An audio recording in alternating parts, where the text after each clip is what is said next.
Mets fan here in the Philippines. These are my pointers for this game. We've lost 2-7 or 3-7.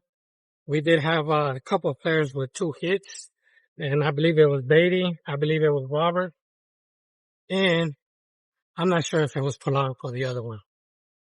But I know Beatty had 2 hits.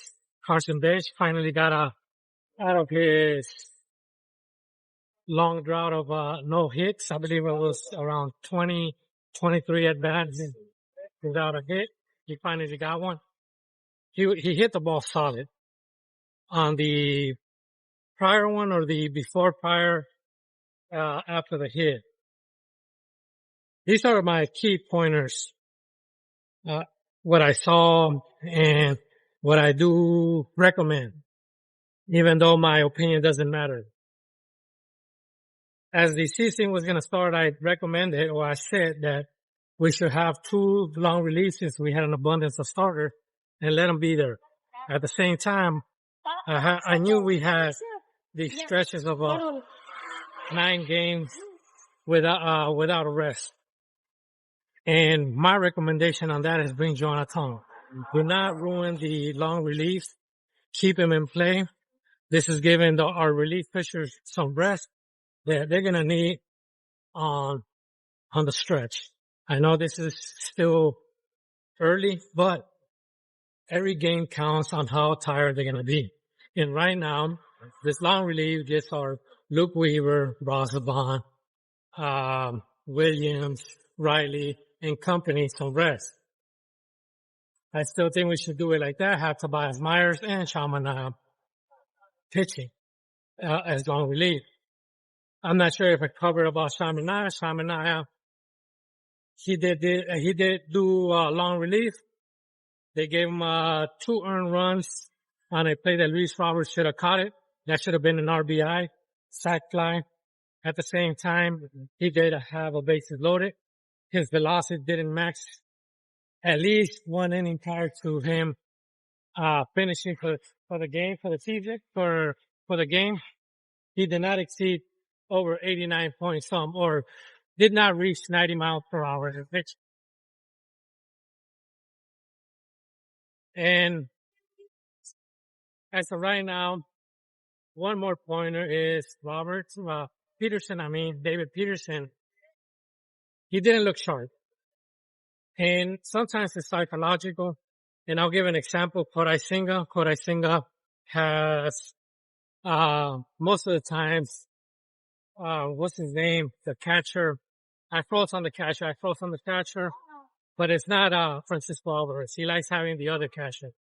Toburns. I forgot his name. I froze. I apologize. And Luis Toburns, I believe it is. But basically what I'm trying to say is that being psychological on these games, I believe that David Peterson should change the first base. The game prior to this, Mark Vientos threw behind wide, and you could see his demeanor change. This game, Vientos, I'm not gonna say he dropped the ball, but the ball dropped. I'm not sure if it was once, twice, because they was hit a couple of times in that area.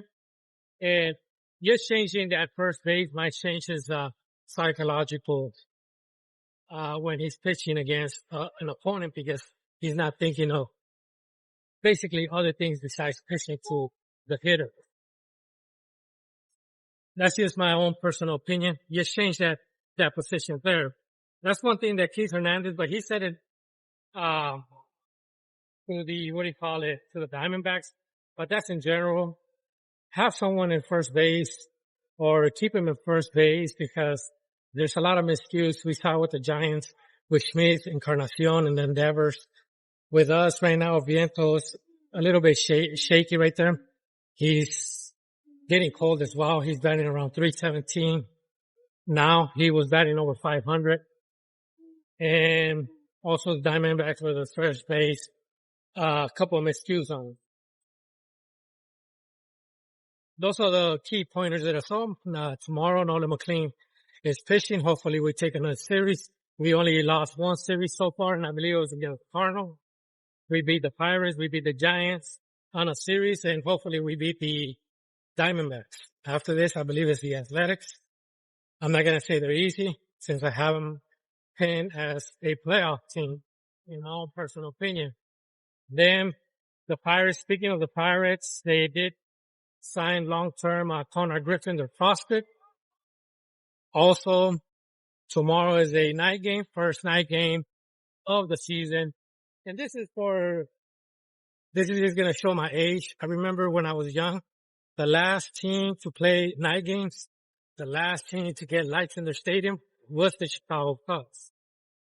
As a matter of fact, even though they have lights back then, and even right now, I think there's still some law that they're not permitted to play night games or X amount of night games only they're allowed to. And when they play on Saturday and Sunday, they have to get this permission. Basically we'll say ESPN wants to them at night, they have to get that permission so they can play a night game. Before they didn't have night games, then they slowly gained night games, and then after that, now they get some night games. Some of it had to do with their owner. I assume it was their owner because his last name was Wrigley, I believe so. And others is they didn't have lights, and the third one is they were not allowed to. Not only that, about the Cubs, that's why a lot of people are probably Cubs fans. I used to watch a lot of Cubs games. Number one, they're daytime. If you were in the West Coast, those games were around, we'll say they started at noon, 1 or 2 in those games. In the West Coast started 1 hour or 2 hours afterwards. Not only that, they were on WGN.